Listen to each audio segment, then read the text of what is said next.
everybody. So welcome to week 9. This week we're going to do John Steinbeck's Chrysanthemums. And hopefully all of you have read the story. That was your assignment. And so if you're on this module, there is going to be 14 questions that you have to answer in order to prove that you've watched the video all the way through. And this will also prepare you not just for your fiction project, which is 200 points, but it's also going to prepare you for the analysis later on. Okay, so I'm modeling close reading, and we're going to focus today on connotation of words, symbolism of words, prediction and foreshadowing, and yonic and phallic. Those are both really important. So there's this weird guy named Freud, and I'm not a Freudian, but Freud had this concept. He said that sexuality was the undercurrent of all interaction, and that nothing said, done, or invented was without the push and the pull of the sexual energy. And he says that everything we do, everything we say, everything we see has sexuality embedded into it. So to get you prepared for this, I put the YouTube video on for phallic and yonic symbols. So just as a review, so that we're all on the same page, phallic is up and yonic is down, right? Anything that's concave is considered yonic. Bowls, plugs, even our mouth, right? And anything that is upward and erect is considered phallic. That's that way. There's yonic. Okay, so that's phallic and yonic. So if you think about it, not Steinbeck, but Freud was a little bit right. When we put a phallic fork into our yonic mouth, we are performing a sexual act. When we take the plug of let's say a vacuum cleaner, the plug, then those two prongs, those are phallic, and they go into the yonic holes of the wall socket. When we are erect, not an accident, it's called erect, we're standing up, we sit into the yonic chair and we become the phallic symbol ourselves. So this is Freud's idea, and the big question is, does Steinbeck's work prove that it's real? And then the big question that you're going to have to answer is, was it intentional or is it accidental? Is it subconscious or is this conscious? And I can't answer that question for you. We're going to track connotation of words and these symbols all through the story, and we're going to go through a deeper level process of reading. Most of you, I think, probably found the story a little bit flat and boring. Hopefully I can change your mind and you'll give it a third read with a new kind of understanding. The questions on this document include: have your specific views or reactions from your 9.4 post changed? What discoveries have you made? What was your wow moment and your moment from watching my reading of this fiction? What is the moment of reflection or truth? Can you relate to it somehow? Do you feel some sort of organic emotional reaction, a laugh, a sigh? What do you feel the moment where our protagonist took the lid off the pot? What do you think the moment is where our protagonist put the lid back on the pot? When and how does our protagonist see hope die? What color and symbol were present in that moment? What are the most present yonic symbols in the story? How do they foreshadow the conflict and outcome of the story? What is the symbolic importance of chrysanthemums themselves? How does chrysanthemums as a plot device create irony for the story? What were the connotatively weird, sexualized, gendered words? And does Steinbeck do this accidentally? Did he write it with intention?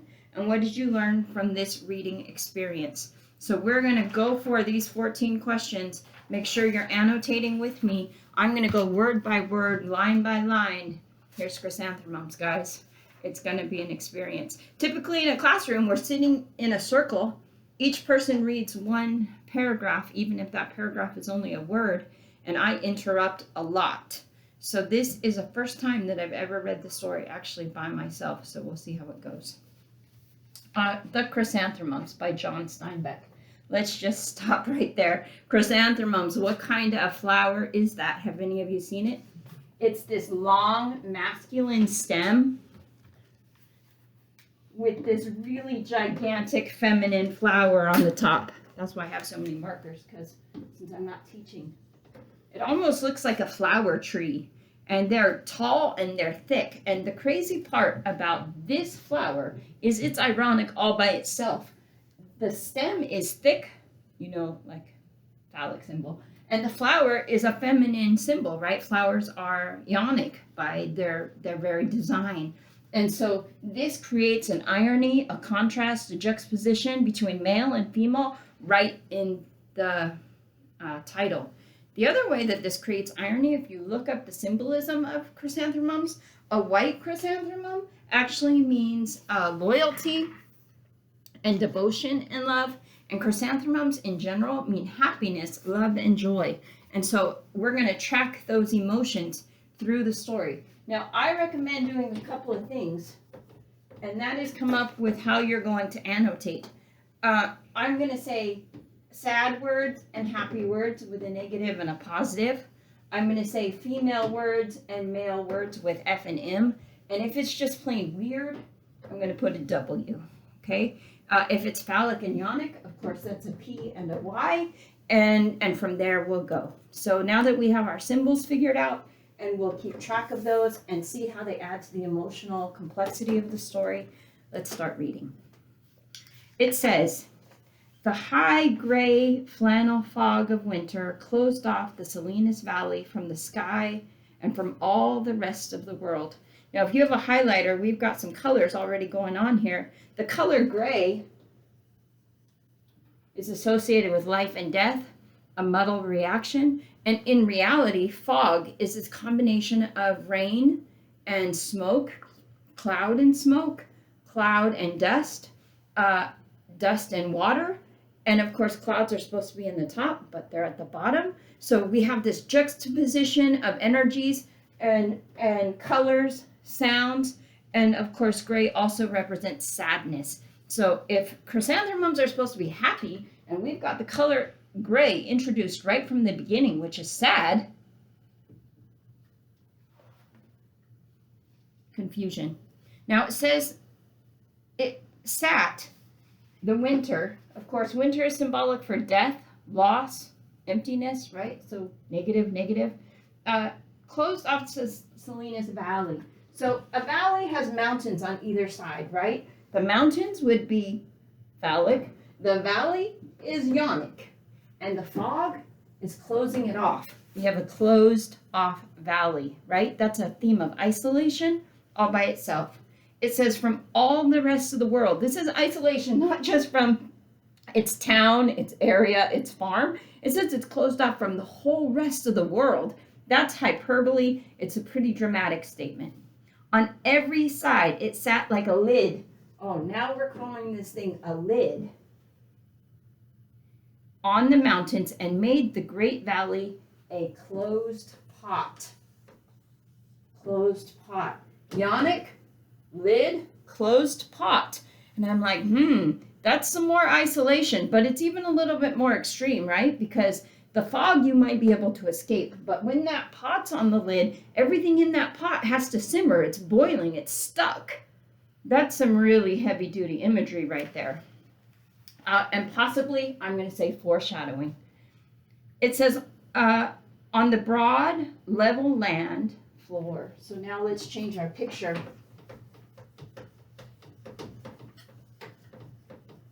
There's a backdrop of the closed pot. Now I have just a flat land, kind of like the story seemed to be, right? Gang plows bit deeply and left black earth shining like metal where the shares had cut. Oh my gosh, so much going on here. So let's just look, right? Gang plows. Gang plows are these sharp things. That's definitely phallic. And what are they doing? They're beating deep into Mother Earth, actually. This is ionic. And left black earth shining. Now, earth and shining, those are also juxtapositions, right? Because dirt isn't usually shiny. But we have a violent act here. And then it says, black, that's death again, just like winter, where shears had cut. Cut what? Let's go on. It says, on the foothill ranches across the Salinas Valley, Yellow stubble fields seem to be bathed in pale, cold sunshine. We're not even going to get farther than that. Yellow stubble fields. If they were stubble, it means that they had been cut. So this is phallic symbols cut.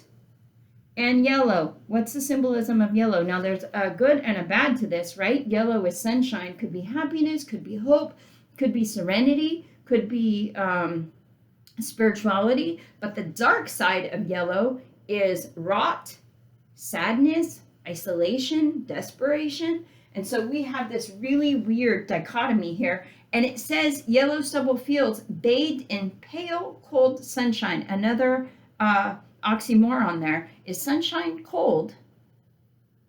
No, it's not, right? So this goes in the weird category. How weird. But there was no sunshine in the valley now in September. No happiness, no sunshine, right? So negative, negative, negative.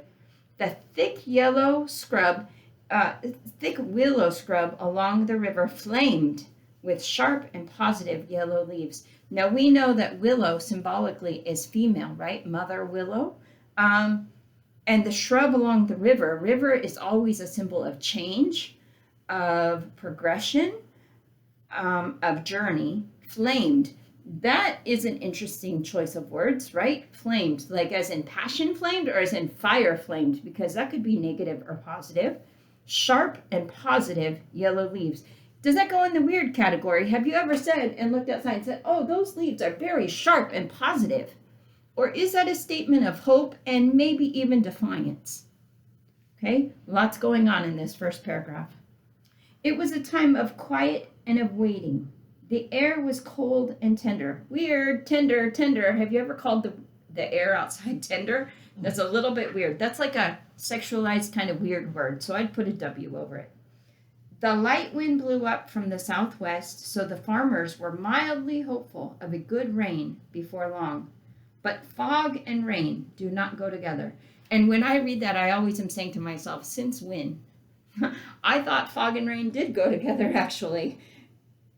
The clouds come down, there's moisture in the air, it often rains before and after the fog. But this is saying they don't go together. So again, there's a contradiction, right? My kind of reality is different than what I'm reading. So I'm going to put a little question there. And I'm going to say, why don't they go together? That doesn't make any sense. The other thing that jumps out is that word fog. If you go to the opening sentence of the first paragraph, fog, you can circle it. And then we have a fog here. You can even draw a line, gray fog, fog. Anytime we have an author and they're repeating words, yellow, yellow, yellow, fog, fog, fog, maybe I start paying attention to that, right? Across the river, remember change, journey, transformation, on Harry Allen's Foothill Ranch, there was little work to be done. For the hay was cut. Oh, there we have it again. Hay cut. Phallic symbol cut.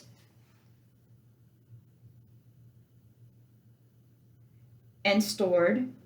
The orchards were plowed up to receive the rain deeply when it should come. What? Okay, let's read it again. Ready? Allen Foothills Ranch, where there was little work to be done, for the hay was cut and stored, and the orchards were plowed up to receive the rain deeply when it should come. Have you ever heard that? Receive the rain deeply? Now, the rain is symbolic for life, right? This is life's seed, if you will. And Mother Earth is receiving it deeply. That's a little weird. Put a W, right? A little weird. You think he wrote that on purpose, or it just came out that way? The cattle on the higher slopes were becoming shaggy and rough-coated. Now, that's an interesting description, shaggy and rough-coated. I've never personally seen a shaggy and rough-coated cow. It makes me wonder, like, are they neglected? Are they cold? Or are we just giving a lot of attention to textual detail? And if that's the case, the next question should be why? Why are they shaggy and rough-coated? And why do we even need to know that, right? Elisa Allen, working in her flower garden, looked down across the yard and saw Henry, her husband. I said, okay, this is good. I have female.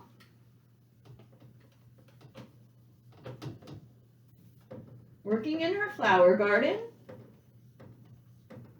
Happy flowers. I have female. She's working. And she's looking over at her husband, man. She sees him, right? That's what the story says. She sees him. It says talking to two men in business suits. The three of them stood by the tractor shed. So we have three men now to her one.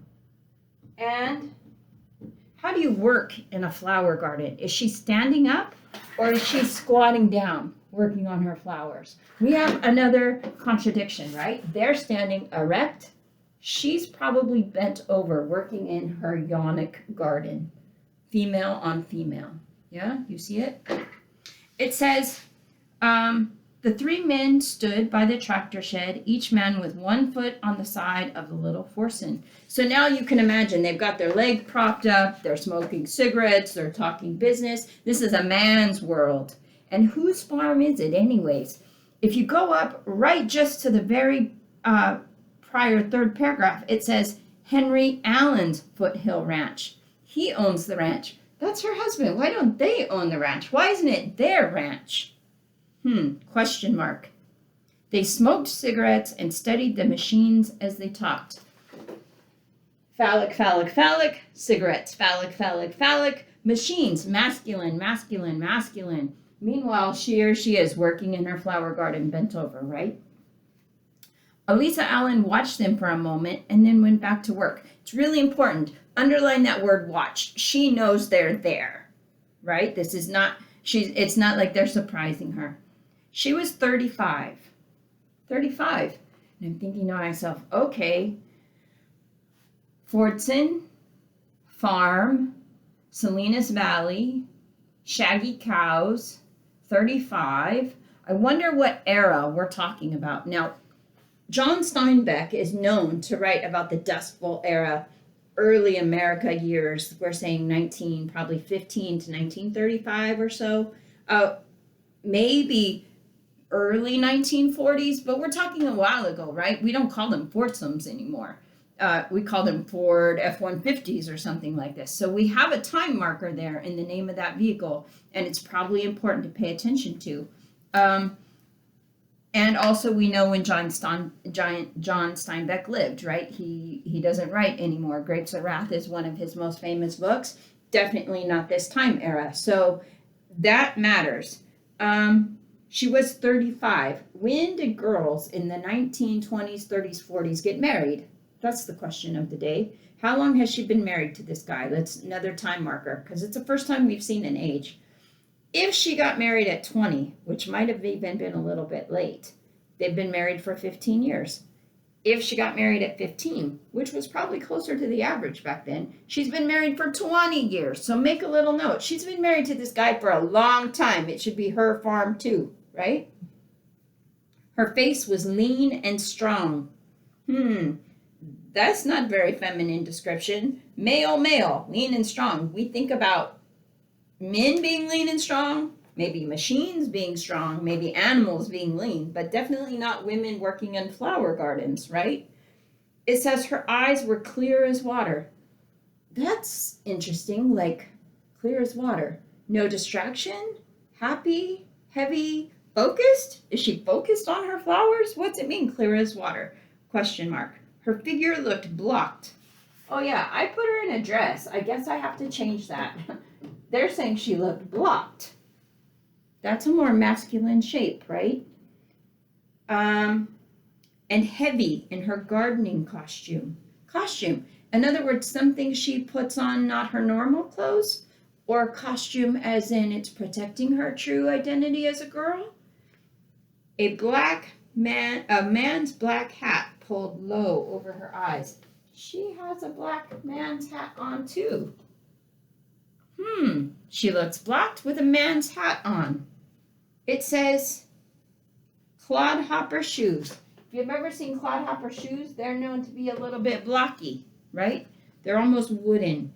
A figured print dress almost completely covered by a big corduroy apron. So she's near the ground, we know this, and not just that she looks blocky, but her apron covers the dress underneath. We can't even see them. That's definitely masculine. 2 big pockets. Now this is fascinating. Pockets are yonic, right? They hold things. So what do her yonic pockets, what are they holding if she herself doesn't look like a girl? It says big pockets to hold the snips, phallic, the scratcher, phallic, seeds. Phallic, where does seed come from? Seed comes from man, not woman, right? Women have eggs, but it's the man's seed that comes. And knife, phallic, that she worked with. She wore heavy leather gloves to protect her hands while she worked. Now this is amazing actually, because in this moment, not only does she look man, but she is man because she's putting her phallic fingers into a yonic glove to protect them. So there's no femininity showing, right? This is pretty amazing stuff. It says she was cutting down the old year's chrysanthemum stalks. Remember, those flowers are thick. Those are phallic. And what is she doing? She's cutting them down. Haven't we seen this already? The hay, the stubble, right? Lots of, penis cutting here, guys. Sorry to say it. She looked down toward the men by the tractor shed now and then. So as she's cutting these chrysanthemum stalks, she keeps looking up at her husband and the guys over there. Her face was eager to cut down the stalks, and mature and handsome. Definitely handsome is a male word, right? That's not how we describe most females, especially not today. Even her work with the scissors, phallic, was over eager. Now we have eager twice. Have you ever heard, you're working with those scissors very over eagerly? Like energy, anger, excitement. I'm not sure what over eager means with scissors. Over powerful. She's in charge right now. She's powerful in this moment, taking those scissors, cutting down those stalks, right? Now, there are 2 ways that we can look at this. She could be cutting down the stalk as in man-hating, but it also might be she's cutting down the stalk to prevent the flowers from showing, right? This might be self-hate, because at the top of that stem is, in fact, a yonic flower, and she's cutting them down before they have a chance. The chrysanthemum stems seemed too small and easy for her energy. And those stalks are thick, guys. So how is it that she's more energetic, more strong than these little flowers? Okay, a little bit of a weird description. She brushed a cloud of hair out of her eyes with the back of her glove and left a smudge of earth on her cheek doing it. Whoa, okay. Did she just put on a war stripe? Like the back of her glove, and then there's a streak of dirt? Sounds like a war stripe to me. Behind her stood a neat white farmhouse. There's that word white and stood. So white is innocent, pure farmhouse with red geraniums, red, passion, flame, sacrifice, close banked around it as high as the windows. These were tall, extra masculine flowers growing around this innocent white house that stood, by the way, behind her. It was a hard swept look. Hard swept look? Hard? Can we put that in the weird category? Looking house with hard polished windows. Weird. Have you ever said those windows look hard? Very strange. And a clean mud mat on the front steps. Okay, guys, we know it's the middle of the afternoon. We know there was no work to be done. We know she's 35. We know the era now. Why isn't she messing around with babies? Just asking. In that day, birth control was not really a thing. Kids were a thing. Can you imagine being married for almost 20 years and having no children? We know that for already several reasons. No work to be done. She's messing around in the afternoon in the flower garden and isn't in the house taking care of children. And it says that it's a white house, an innocent, pure house. And we know that the mud mat is clean. If there were kids running around, that mud mat probably would not be clean. So this is our first indication. Now it goes directly back to the opening paragraph, because if she had children, would she be a closed pot? Would she be isolated from the rest of the world, right? And so this was already foreshadowed for us. She's a closed pot. Now, we don't know if it's by choice or by nature, but we do know that the isolation is real, and we also know there are no kids running around. It says, Elisa cast another glance toward the tractor shed. The strangers were getting into their Ford coupe. She took off a glove and put her strong fingers down into the forest of new green chrysanthemum sprouts that were growing around the old roots. Okay, this is the first time we've seen her hands. She takes off her gloves, and even in this moment, they're not a feminine symbol. She shoves them down into Mother Earth, right? She spreads the leaves, looks down among the growing stems. No aphids were there, no snowbugs, no snails or cutworms. Her terrier fingers destroyed the pets before they could even get started. And I'm like, isn't that a little bit aggressive? Do you destroy the pets? She's overly eager with the scissors, and now she's destroying the bugs. Okay, weird. Elisa startled at the sound of her husband's voice. Now that means she jumped. And that makes no sense either, right? Because she knew they were there and she was watching the guys get into the car. So why would she startle when he came up to her? He had come near quietly and he had leaned over the wire fence that had protected her. And I'm like, what? You mean that she's inside a fence right now? And all he's doing is leaning over. He's not even touching her fence.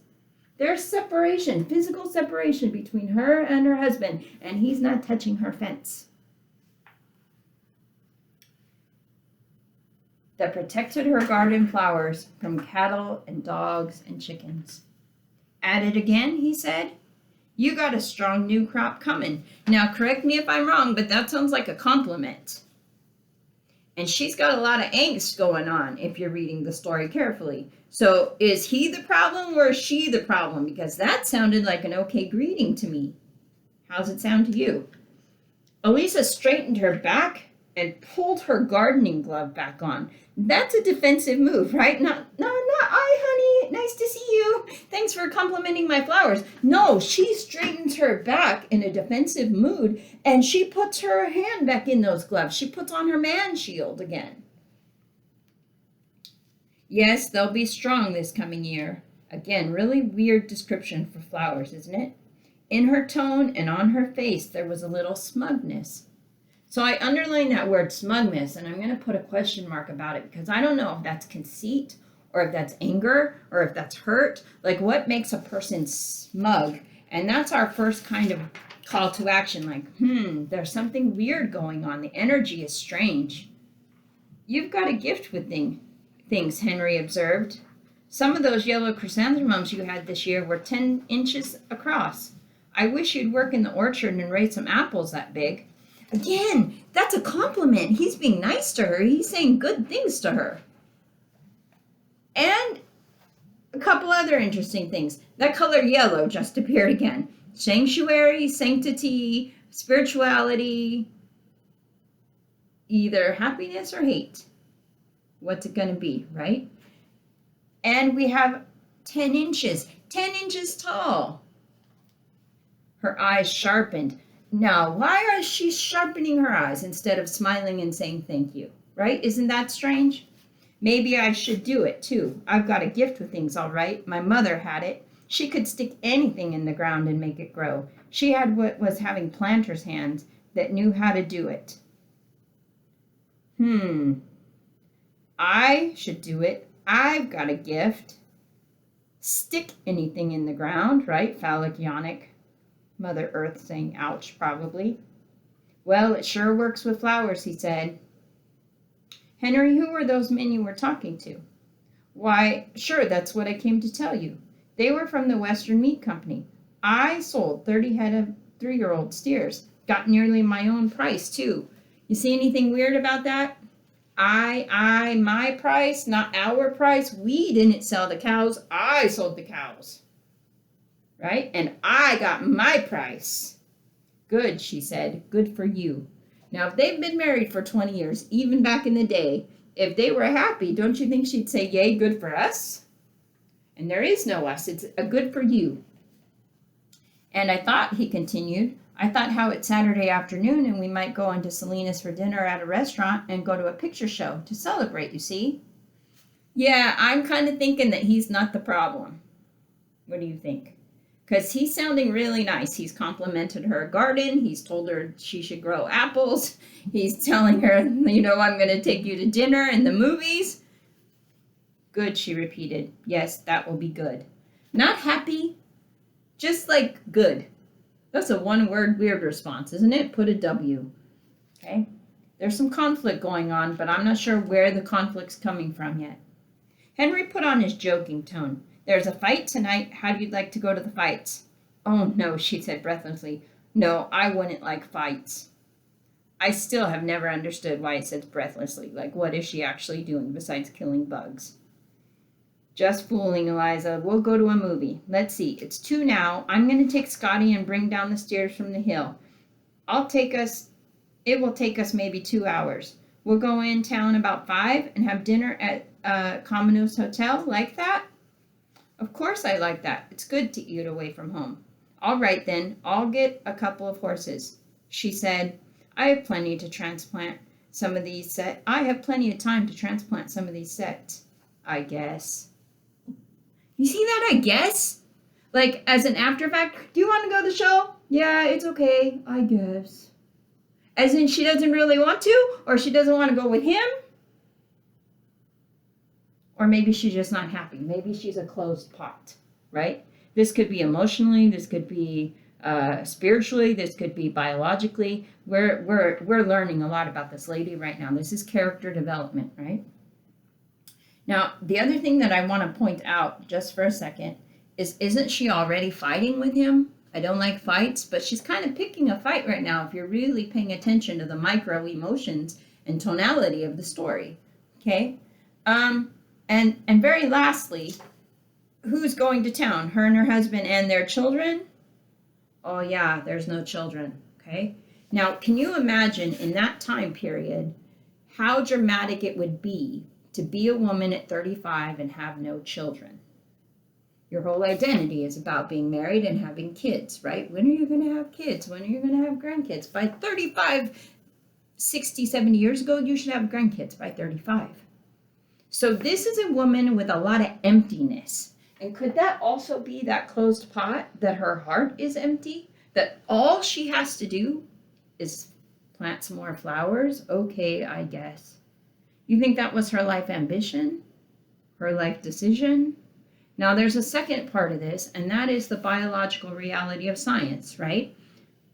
In the 1940s, would they have known that he could have been infertile, or would society have blamed her? Would she have blamed her? And so there's a lot of guilt probably here. Is she angry with her husband? Maybe. But is she angry with herself? Probably. And so that's another reason that she might be a closed pot.